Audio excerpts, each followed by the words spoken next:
What's going on, guys? This is Tom with StockedUp. I hope you guys enjoyed the market today. We had a nice day, up 2.7%. A lot of calls, made a lot of money today. The thing we're really looking for is earnings tomorrow on BAC. I'm very interested in Bank of America. They are reporting earnings tomorrow before open, and that will definitely make the stock very volatile. I am pretty bearish on it considering JP Morgan and Wells Fargo both reported earnings today, and they were very negative.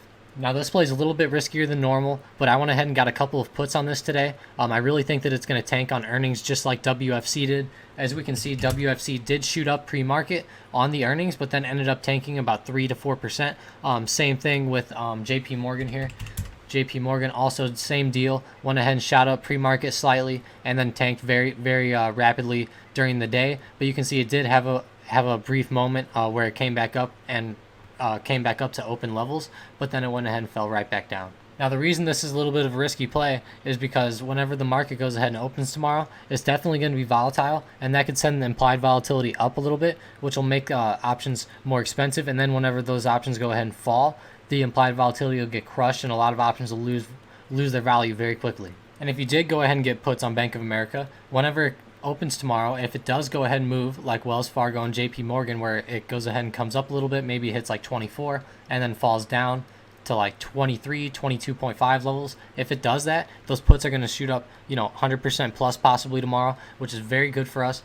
Those earnings, you can see the implied volatility is still low down here, so people were not expecting a lot of volatility on earnings. I don't know why, but the implied volatility has been dropping. That's probably just because the implied volatility is dropping straight just because of the coronavirus volatility. Since the market's been a little more steady lately, the implied volatility will go ahead and drop on a lot of these stocks. So that's probably why it's dropped over the last few days, but it will go ahead and rise up tomorrow whenever the stock starts moving around. Now, while we do have the news of Bank of America reporting earnings tomorrow, and WFC fell and JP Morgan fell, another good indicator for us is that JP Morgan went ahead and fell right below the 100 SMA today. You can look in pre-market, we literally shot up, hit the 100 SMA, and then fell down right below it. And you can see we've been trading above the 100 for the past few trading sessions, and it's been bouncing constantly off the 100 and then going up. And right now we just bounced off of it and went down. So we could expect this stock to go down, at least down to 22 levels in my opinion.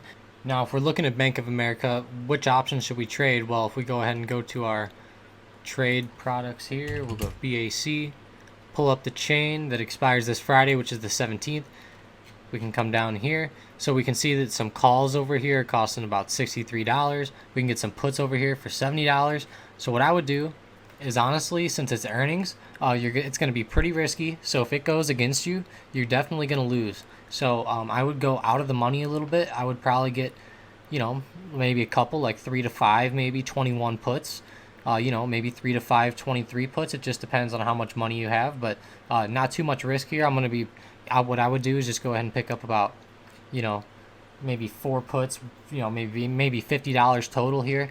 Not too much on it. I went ahead and got it on Robinhood myself. You can see I did close my Bank of America position today because I am bearish on them. I was in the stock long term. I was in at about 22.75, and we can see that it did pop up a little bit, and then I went ahead and sold today right around 23.5-ish. It doesn't really matter where I sold. I was up a little bit. It's a long-term play, but since I think it's going to go down, I think I can get in a little bit lower.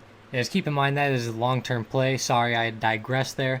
But on BAC, we're definitely looking at just playing a couple of these. Definitely don't go all in. Don't buy $300 to $1,000 worth unless you're very comfortable doing that. If you're very comfortable with that, then go ahead, but it all depends on how much money you have and how much risk you're looking at. So I would only look at maybe like 2 to 5% of your account on this trade, or 2% of your portfolio, or however you want to look at it. Not too much money. I personally would only put like maybe $100 to $200 on a maximum.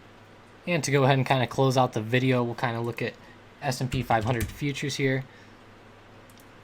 Oh, sorry, let me get to the charts. S&P 500 futures /ES. So we can see the futures are kind of tailing down a little bit here. That's kind of what I expected after we saw this nice little tail forming right whenever the futures open today. I do expect it to be down with this tail, at least down to 28, 24. But I would like to see it come down even more, especially with Bank of America possibly going down tomorrow. that could drag the market down, because with all these bank stocks doing pretty bad, I keep seeing articles that stocks are doing very well on earnings right now. But with that being said, of course, some stocks like Netflix, for example, who's doing very well, they their earnings is going to do fantastic. But for something that's like let's just say like Walmart, they're definitely not going to be doing as well as normal. So we can see Netflix has been definitely been popping over the past few days as expected, considering everybody's been home from the coronavirus.